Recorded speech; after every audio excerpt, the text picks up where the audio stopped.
Greetings. How are you doing today? I have a question for you. Have you ever read a book that shares something so striking that you remember it for a good long while, even after reading it just once?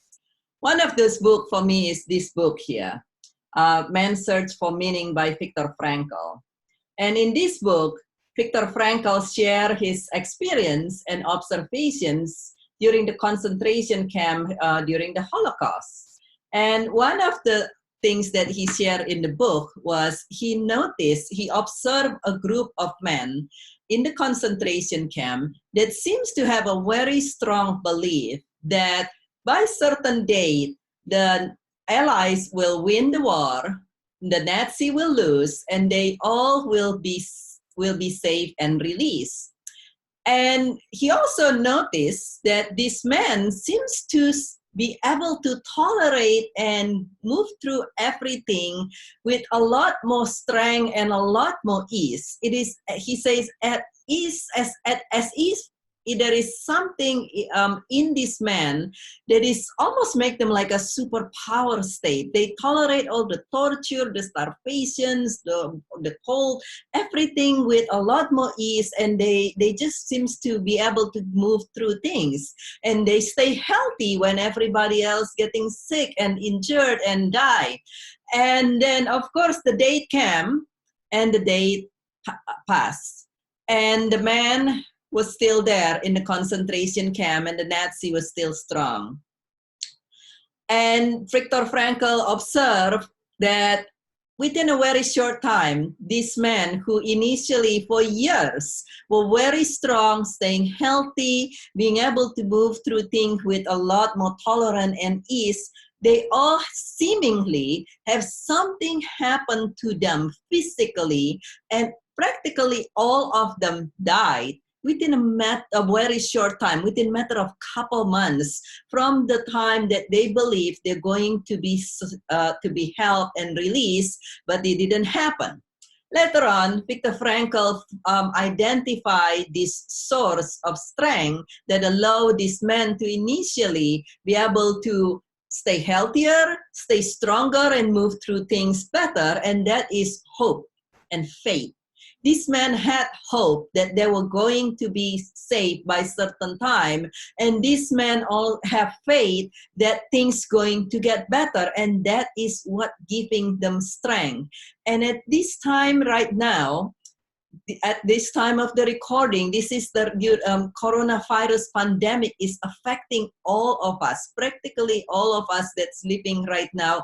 One way or the others are being affected by this coronavirus pandemic. And what we want to remember from Viktor Frankl share and observation and experience, and actually also my own experience as an oncologist, during my time as an oncologist, I noticed and I observed over many years that the patients that do well are the patients that have hope. The family have hope, and they have hope that things going to somehow just going to be fine, and practically all the patients that beat the survival times, all the patients that did much better, and some of them are still doing well, beyond the recorded statistical survival time, they do much better. They survive 3-4 times longer.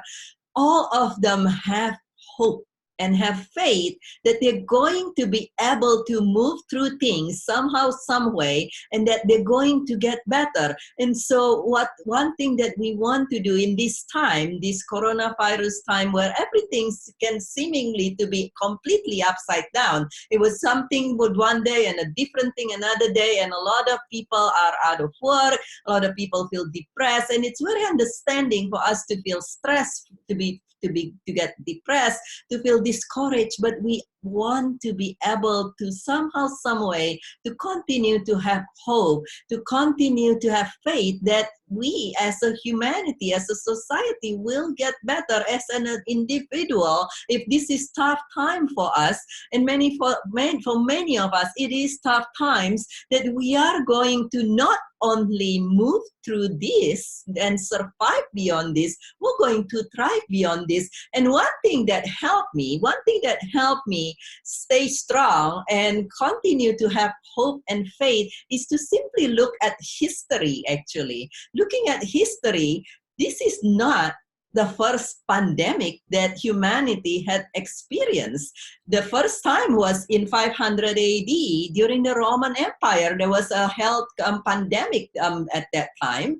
And then the second one was in the 1300. This is so humanity had experienced pandemic and came back and recovered from it and continued to grow. And the same thing with the economy. This is not the first time the economy hit at all. There were the Great Depressions. There were many recessions that each time, we, humanity as a group, as well as each of us individually, we recover. And perhaps you also, many of us still have it fresh in our mind, the 9/11 tragedy. This is not the first time the humanity had a tragedy, a traumatizing experience. And we recover from 9/11. And each time we recover stronger, wiser, smarter, and better. And so history has shown us over and over again that it doesn't matter what happened, and perhaps you in your own personal life, looking back in your history, almost all of us has been through failure. Almost all of us has fallen down in life. Almost all of us had time when we feel completely defeated. But at the end of the day, we actually not just recover from it. Most of the time, we actually get wiser and smarter and better for that. And now that we know that the importance of continuing to have hope and faith, it helps us be able to tolerate things that happening. It helps us staying healthy, staying stronger, have more ease in our life. Then we want to do whatever it is that we can to continue to have hope, to continue to have faith, and that way we'll be able to stay healthier through this time, to stay healthier, to stay stronger, and being able to move through things. And when we are able to do that, when things recover, we'll be able to actually see more opportunities, for us to not just recover, but to be able to thrive. And so please share in the comment below, if you'd like to, what it is that you do to help you stay hopeful and having faith through the tough time, and what it is that you perhaps do or have in your mind when things recover, when we all recover from this. How do you see things to be even better for you? And please share in the comment below your feedback as well, and feel welcome to share this video with anyone. Please feel welcome to subscribe. If you like this video, I encourage you to subscribe to this channel as I continue to share message with you that is helpful for all of us. And this is Birgit with From Grieving to Joyful Living. I love you very, very much. I care about you very, very much. And I hope you stay safe and stay healthy, and that you'll thrive once we all recover through this. And I thank you very, very much for watching, and I look forward to see you again very, very soon.